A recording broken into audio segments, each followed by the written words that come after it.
बिस्मिल्लाहिर्रहमानिर्रहीम, अस्सलामुअलैकुम। देसी टीवी यूएसए के साथ मैं हूं ताबिंदा गुल। आई नजर डालते हैं अब तक की खुसूसी रिपोर्ट पर। पाकिस्तान के कौंसल खाने और पाकिस्तानी ओरिजिन अमेरिकन कम्युनिटी ने मुश्तरका तौर पर यौम तशक्कुर शानदार तरीके से मनाया।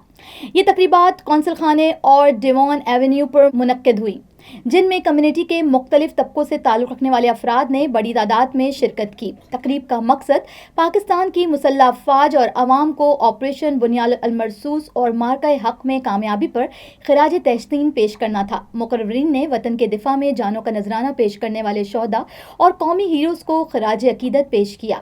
कौंसल जनरल जनाब तारिक करीम ने दोनों मुकामात पर अपने कलीदी खिताब में भारतीय जारहियत के खिलाफ पाकिस्तान की दिफाई कार्रवाई को जुर्रतमंदाना और बालिग नजरी पर मबनी करार दिया। उन्होंने अक़वाम मुत्तहिदा के चार्टर के आर्टिकल 51 के तहत पाकिस्तान के दिफाई हक पर जोर दिया और बताया कि पाकिस्तान का रद्द अमल सिर्फ फौजी तनसीबात तक महदूद था, जिससे अमन पसंदी का पैगाम दिया गया।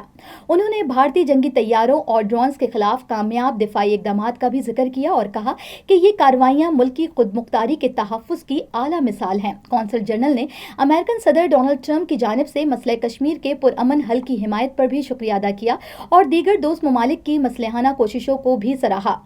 जनाब तारिक करीम ने भारत के गैर कानूनी इक़दामात, आबी जारियत और दहशतगर्दी की सरपरस्ती पर आलमी बरादरी की तवज्जो मंसूल कराते हुए कहा कि आलमी क़वानीन पर अमल दरामद के लिए भारत पर दबाव डाला जाना चाहिए। उन्होंने पाकिस्तान के पुरअमन बकाए बाहिमी के अज़म को एक बार फिर दोहराया। तकरीब के दौरान भारतीय जारहियत का निशाना बनने वाले मासूम शहरियों और शोहदा के लिए दुआएं भी की गईं, जबकि कौमी हीरोज़ की तस्वीर को भी खराज अकीदत पेश करने के लिए आवीज़ा किया गया। डिवॉन एवेन्यू पर होने वाली तकरीब में मारूफ समाजी व कम्युनिटी शख्सियात चौधरी रशीद, राना जावेद, नवीद अनवर और सलमान आफ्ताब ने भी इजहार ख्याल किया। इसी जज्बे के तहत मिशिगन, ओहायो और दीगर मिड वेस्टर्न रियासतों में भी पाकिस्तानी कम्युनिटी की जानिब से यौम तशक्कुर की मुनासबत से मेगा इवेंट्स का इनेकाद जारी है, जो हुब्बुल वतनी और कौमी इत्तेहाद का मजहर है।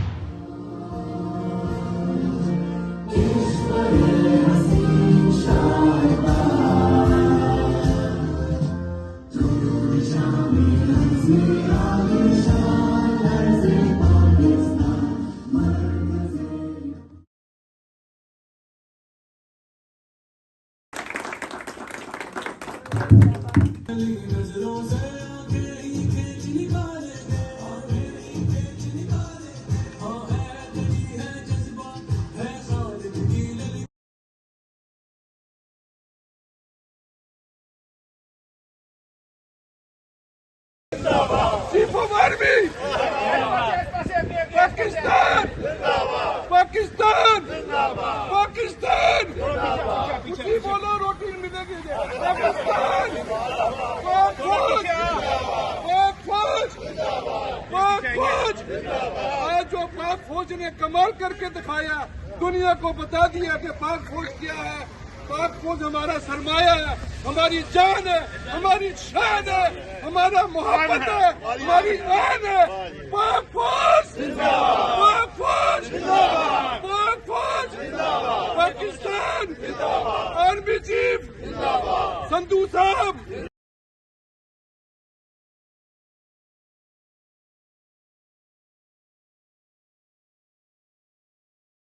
पूरी दुनिया के गैर जानबदार मीडिया ने ये हाईलाइट किया कि पाकिस्तान की अफवाज और फजैया ने किस जानफिशानी, किस महारत, किस टेक्नोलॉजी से दुश्मन की उस जारियत को रोका और बता दिया कि अगर हम बहुत पीसफुल हैं, लेकिन अगर आप हमला करेंगे, अगर आप जारियत करेंगे, तो पाकिस्तान आपको वो सबक सिखाएगा जो आप सदियों तक याद रखेंगे।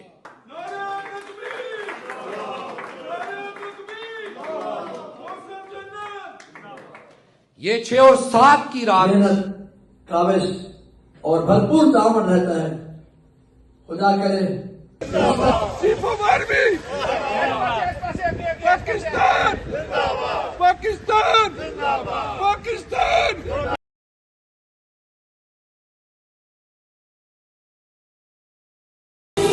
पाकिस्तान, पाकिस्तान,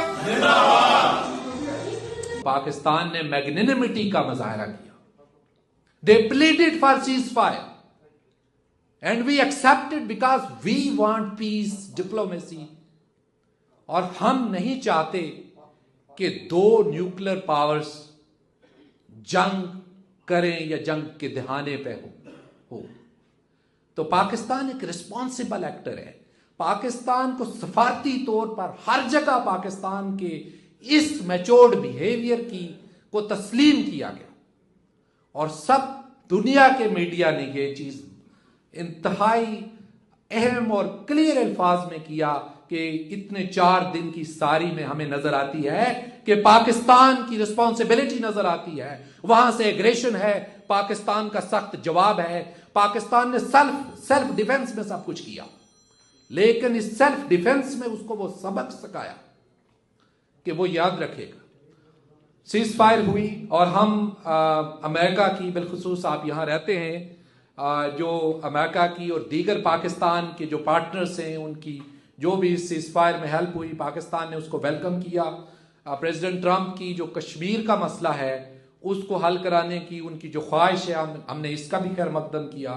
और मैं समझता हूं कि बेसिकली ये कश्मीर का मसले को दुनिया से डिफ्लेक्ट करने के लिए उसकी साजिश थी, कि बेसिकली ये कश्मीर का मसले को दुनिया से डिफ्लेक्ट करने के लिए उसकी साजिश थी। पाकिस्तान को आइसोलेट करने के लिए हिंदुस्तान ने किया और वो समझते थे कि गोया हम एक नया नॉर्मल बनाएंगे कि वहां हम किसी मुल्क पे भी अटैक कर ले, हम बड़े हेजिमोनिक बड़ी पावर है यहां। लेकिन इस सब का उन्हें एहसास हुआ कि उनसे बहुत बड़ा ब्लंडर हुआ है और उनको पूरी दुनिया ने जो समझाया और उन्होंने नहीं सुना, बट आज उनको वो लेसन हुआ है कि मैं समझता हूं कि वो याद रखेंगे। लेकिन हम देखते हैं कि अब भी वहां की लीडरशिप इररिस्पॉन्सिबल बयान देती जा रही है। हम अपने इंटरनेशनल पार्टनर्स को सेंसिटाइज करना चाह रहे हैं कि वो हिंदुस्तान को बताएं कि इस रीजन में कन्फ्लिक्ट और स्ट्राइफ की कोई फ्यूचर नहीं है। उन्होंने देख लिया कि ताकत के जोर पे वो इस इलाके का तवाज़ुन नहीं चेंज कर सकते और पाकिस्तान की मसल्ह अफवाज ने, पाकिस्तान की कौम ने, सब ने मुत्तहिद होकर उनको वो जवाब दिया कि मेरा ख्याल है कि उनको अपने गिरबान में झांकना चाहिए और देखना चाहिए कि उनकी इन पॉलिसियों की वजह से उनका अपना नुकसान हो रहा है, उनकी पूरी दुनिया में सफारती तौर पर नाकामी हुई है। और लेकिन मैं आपको यहाँ चंद चीज़ें बताऊँगा कि जो इंडस वाटर ट्रीटी है, उन्होंने पानी की वाटर टेररिज्म का रास्ता भी इख्तियार किया हुआ है, तो इसके लिए भी ये बिल्कुल इलीगल है। जो भी लीगल चीज़ है वो they are not doing it. उन्होंने एग्रेशन की, एग्रेशन भी यूनाइटेड नेशन चार्टर के और इंटरनेशनल नॉर्म के खिलाफ है। फिर वाटर को कोई नहीं रोकता, और लेकिन आपकी तो ट्रीटी है और ट्रीटी में कोई टर्मिनेशन क्लास नहीं है, लेकिन इसके बावजूद वो इन चीज़ों पर जारी हैं। वो हमें इसको देखना होगा कि इसकी क्या वजह है, इसलिए कि हम समझते हैं कि वहाँ जो आरएसएस बीजेपी डिस्पेंसेशन है, जो उसकी हिंदुत्वा पॉलिसीज़ हैं, वो बदकिस्मती के साथ इस रीजन के लिए बहुत बड़ा ख़तरा है। और उनकी ये जो बेलिजरेंस है ये हाईलाइट हुई है वर्ल्ड लेवल पे। मैं समझता हूँ कि आप लोगों का जो ओवरसीज़ पाकिस्तानीज़ हैं, ये ख़ासकर जो शिकागो के, दीवान के और यहाँ इलिनॉय के आप लोग, आप पाकिस्तान की ताकत है, आपके अंदर तो पैट्रियटिज्म का जज्बा भरा हुआ है। मैं गुज़श्ता ये सारे जब से ये 22 अप्रैल के बाद हिंदुस्तान की एग्रेशन का सिलसिला मैंने देखा, तो आप लोगों से बातचीत होती रही और बड़ा मैंने जज्बा देखा, और इन जज्बों को ट्रांसलेट होना चाहिए पाकिस्तानियत में। आज जैसे मुखी साहब ने नारे भी लगाए पाकिस्तान के लिए, बड़ा एक माहौल पैदा हुआ, और मैं समझता हूँ कि ये दिलों की हमारी तर्जुमानी करता है जो हमें पाकिस्तान की मोहब्बत। तो ये कोई फॉर ग्रांटेड नहीं है, इसके लिए शोदा ने कुर्बानी दी है। आज अगर हमारा सर फकर से बुलंद है, आज दुश्मन को नसीहत हुई है, तो पूरी कौम की दवाओं से और शोदा की कुर्बानियों से। तो एक मर्तबा फिर मैं समझता हूँ कि हमें अपनी पूरी कौम की जो दवाएं इस सिलसिले में हुई हैं और मसल्ह अफवाज ने जो कुर्बानियाँ दी हैं, उसके लिए हमें उनको खराज तहसीन पेश करना चाहिए। हमारी एक जो हिस्ट्री रकम हुई है इसको सेलिब्रेट करें। और जो खासकर कल का दिन भी है जिसमें हमारे यहाँ भी एक प्रोग्राम होगा और जो दुआएं होंगी, मसाजिद में आप दुआएं करें, शोहदा के लिए भी दुआएं करें, पाकिस्तान के लिए दुआएं करें। ये जज्बा रहना चाहिए। मैं समझता हूँ कि अगर ये कामयाबी हुई है तो इसको सेलिब्रेट करना चाहिए। हमें दिखाना चाहिए, हमें लोगों को बताना चाहिए कि हम तो जारियत नहीं चाह रहे थे, लेकिन इस जारियत का जवाब जो हमने जिस ब्रेवरी से दिया, पूरी दुनिया ने इसको देखा। और मैं समझता हूँ कि अभी आगे पाकिस्तान के लिए यूनिटी चाहिए, तो आप लोगों में यूनिटी होनी चाहिए। बड़ा अच्छा लगा कि ख्वाह ए पार्टी है, बी है, सी है, सब एक मेज पर इकट्ठे हो गए और पाकिस्तान की पूरी कौम एक थी, एक सफ़े पे थी। और मैं समझता हूँ आज पूरी कम्युनिटी है। जो भी दुश्मन देखेगा, हमने साफ कर दिया है, वहाँ से चीज़ें आ रही थी, हमने अभी बिल्कुल क्लियर कर दिया है कि पाकिस्तान चाहता है कि पीस हो, डिप्लोमेसी हो, स्ट्राइफ और कन्फ्लिक्ट नहीं हो। लेकिन अगर आपने फिर भी किसी भूल से काम लिया और दोबारा आपने उस तरह के अज़ाइम के साथ कोई दोबारा एग्रेशन की, तो अब की बार वो जवाब उससे 10 गुना बड़ा जवाब होगा। अब भी पाकिस्तान ने अपनी पूरी टेक्नोलॉजी और वसाइल का इस्तेमाल नहीं किया। अगर हम सब कुछ अपना मुकम्मल यूज़ करते तो मैं समझता हूँ कि और चीज़ें वाज़े हो कि उन्होंने मज़ीद शिकस्त उनका मुकद्दर थी। और हम समझते हैं कि इस सारी एपिसोड के बाद अमन होगा, लेकिन पाकिस्तान जो है वो अमन चाहता है, वो अमन नहीं चाहते। इस चीज़ को आप यहाँ करें। जो रशीद साहब ने कहा कि पॉलिटिकल एक्टिविज़म की ज़रूरत है।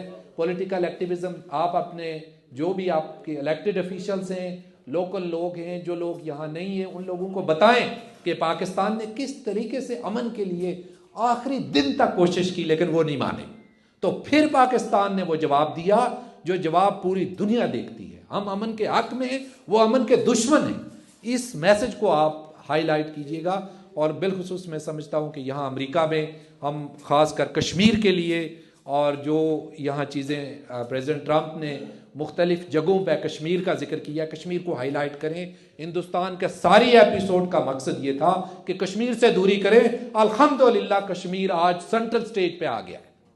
अल्हम्दुलिल्लाह पूरी दुनिया में इस वक्त कश्मीर हो रहा है। ये जारी रहना चाहिए ये जज्बा। और आपको इस मुहिम में पाकिस्तान की मसल्ह अफवाज का एक यूनिटी के साथ देना होगा। इसके मैं ख़त्म करने से पहले जोर का नारा एक दफ़ा हो जाए, पाकिस्तान जिंदाबाद। नाजरीन, अब तक के लिए इतना ही। मिलते हैं अगले बुलेटिन में कुछ मजीद खबरों के साथ। देखते रहिए देसी टीवी USA, DTV NN, हमारा OTT प्लेटफॉर्म DTV Flix, जहां आप 3000 से ज़ायद चैनल देख सकते हैं। So stay tune and stay with us. Neurological care is a pressing healthcare challenge in Pakistan.